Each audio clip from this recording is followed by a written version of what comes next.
Students, let's start our next topic, international marketing planning process. It includes following steps.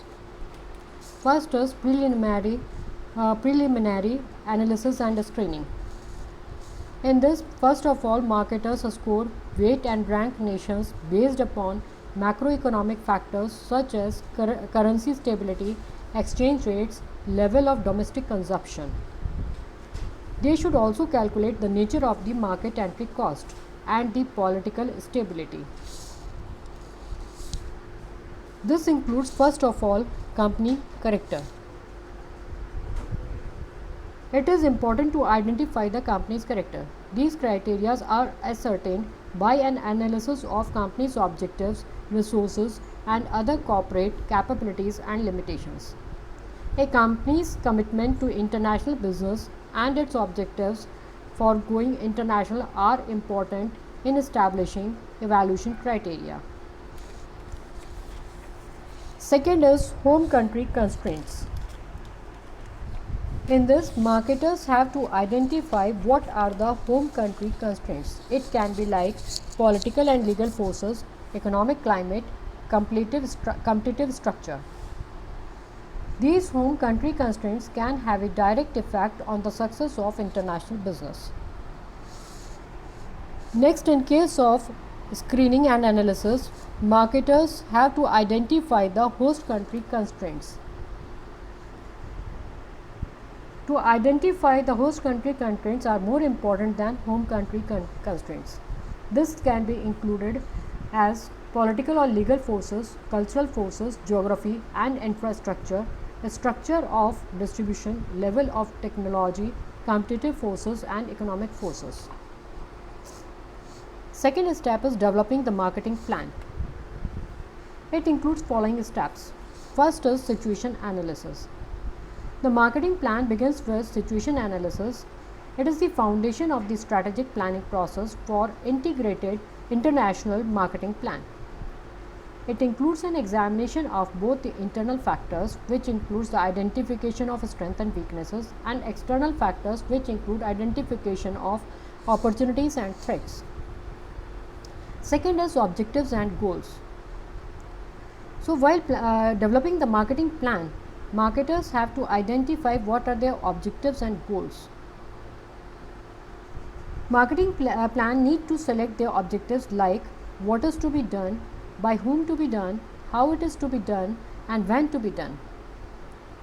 A company's commitment to international business and objective for going international are important in establishing evaluation criteria.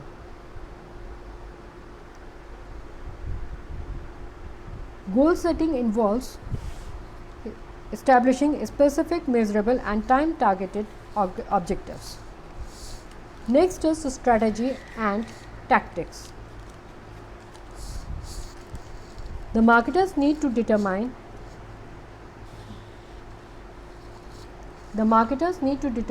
possibilities for applying marketing tactics across the national markets.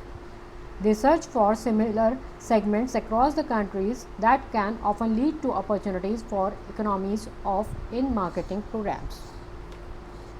Next is selection of mode of entry.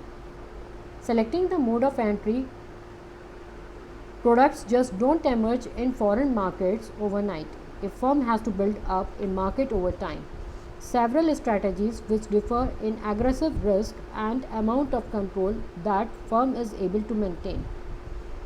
So in this, marketers have to select how they should enter in the other country. It can be through export, joint venture, strategic alliance, or by taking licensing or franchising. Next is budget.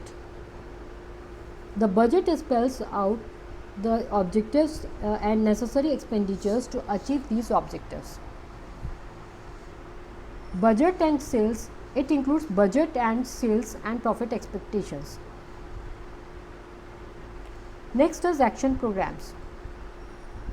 After looking after the budget, now the decision is whether to enter or not to enter in the specific market.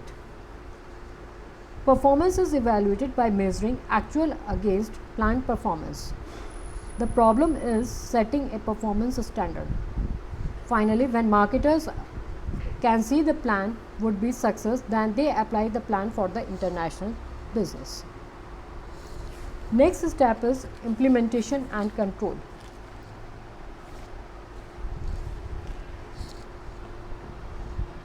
All the marketing plans need coordination and control during the period of implementation.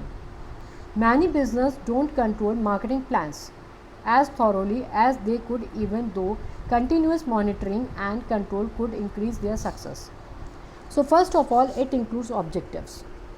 The evaluation and control system requires performance objective actions, that is bringing the plan back on track should standard of performance fall short. Next is the standards. In the global orientation, the marketers need to maintain the international standards to stable in the international market. Next is assigned responsibility. As the company expands into the foreign markets with several products, it becomes more difficult to efficiently manage all the products across the market. So they need to allocate liability for their international business. Next, now they will measure the performance. Next is correct for error. Consumers and businesses now have the access to the very best product from many different countries. Increasingly, rapid technology life cycles also increases the competition among countries as to who can produce the newest in technology.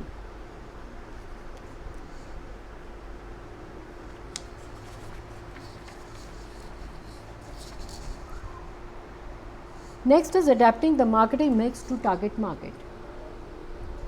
Marketing mix includes product, price, place and promotion. These all are affected as a company moves through a 5 evolutionary phases to become a global company. Ultimately, at the global marketing level, a company trying to speak with one voice is faced with many challenges when creating a worldwide marketing plan. Unless a company holds the same position against its competition in all markets, it is impossible to launch identical marketing plans worldwide.